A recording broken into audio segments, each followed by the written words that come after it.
All right, Rick, this one you may hate even more. Maybe not. Well, you can tell us whether you hate the 15th pick. And we talked about this young man on the previous podcast this week, a guy that is probably viewed higher in the league's eyes than draft media folks, but that's okay. That happens. The Packers at 15, Lukas Van Ness, who's, a defensive lineman, let's call him. He's currently 275. You can add 15 pounds if you want. You think he's more interior defensive lineman than five technique. What's your issue with this pick? I think he could be a five technique. I'm just, okay. Yeah, I don't have any issues with I just started watching him. I think he plays hard.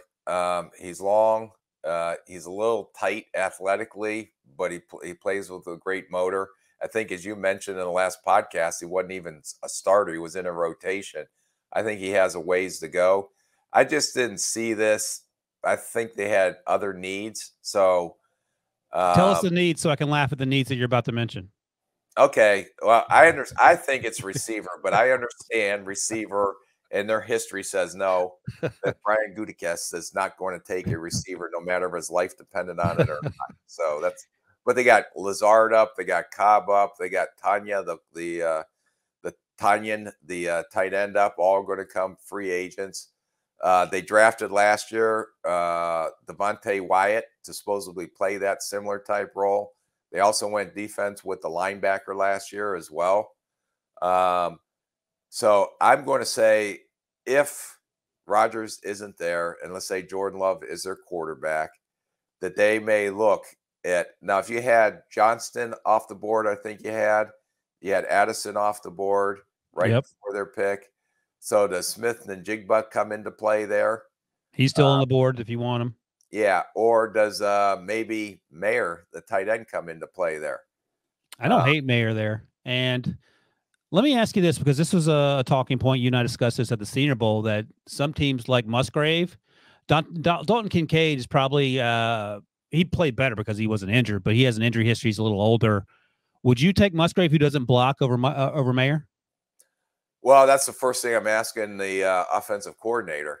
If we take Musgrave, this guy is long. He's athletic. He can run. His hands, again, were a little rusty, in my opinion, down at the Senior Bowl. Had more drops than I anticipated.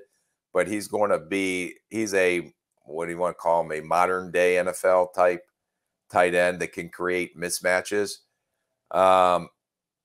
Does that help you more than maybe taking a receiver? And if we like some of these receivers that will be there in the second round, I don't know that a Mayer will be there in the first. Or do you think you anticipating Musgrave? Could you get him in a second? So when you're in there, you're talking about, well, yeah, Smith and Jigba, we will have no way of seeing him as of today. Now, if he runs 4.6, you probably will see him in the second round. Musgrave, because he didn't play this year, neither did Smith and Jigba. But who do we have a better chance of circling around and getting in a second round? And then look at all your depth at that position. But I think they went so heavy on defense last year that I think they have to go offense with their first pick. So you mentioned Smith and Jigba. He only played 3 games, only had 5 catches, the hamstring issues. We've talked about that on the podcast. How much weight, if any, does someone like Garrett Wilson, who said last week on HQ that Smith and Jigba was the best wide receiver on that team in 2021 when he led the team in receiving with Chris Olave, Garrett Wilson, Marvin Harrison Jr.? Does that have any weight at all? Because I know that I had teams tell me that they asked Jalen Waddle straight up, and it was later reported, so it's no mystery, that he preferred Mac to Tua at Alabama. And I would imagine that carries some weight. Would that carry any weight if Garrett Wilson said to you Smith and Jigba was legit, even if he ran a 4.6? Yeah, was it Garrett Wilson? Did Stroud say and Jigba too? Smith and Jigba? Yeah, we asked Stroud about it after the fact, I believe. Yeah. No, he's a very good, productive receiver, and their receiver, if Lazard doesn't come back and Cobb doesn't come back, they got Dobbs, who they drafted last year, and the Christian Watson. But who else do they have? So, and they may say, okay, we've never taken one. We're not going to take a receiver regardless. Let's just take whatever is available on the board. But I just can't see him going defense when they need some offensive help, especially if Rodgers is gone and they're going to grow with Love or go with Love and then let him grow with these young receivers. Yeah, I like the Mayer pick, actually. I don't have any issue with that. I'll ask you a fun fact and we'll move on. Who was the last receiver the Packers drafted in the first round? And if you don't know, I'll give you the year. I don't know. 2002. Wow. I'll give you the college. Okay. Florida State.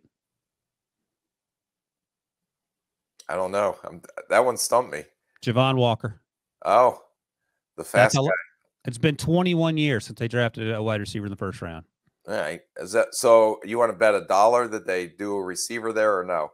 You want the over or under? I'll take the no if you're willing to take the yes. I'll take the yes. All right, put it down, Debo. I'm already up. I think we're tied. I already won one bet. You won one bet. I won Michael Wilson over Xavier Hutchinson. You won Cody Malk over Blake Freeland. Whoa. What bet did you win? Michael Wilson over Xavier Hutchinson when they get drafted. Who gets drafted first? You haven't won that yet. I have a good feeling about it. Don't be like collecting money before it even came to out. I mean, it's all right. We'll see. So I think we have 4 bets now, and I'm looking forward to winning. I'm going to lose $1. I think Cody Malk's a lock, but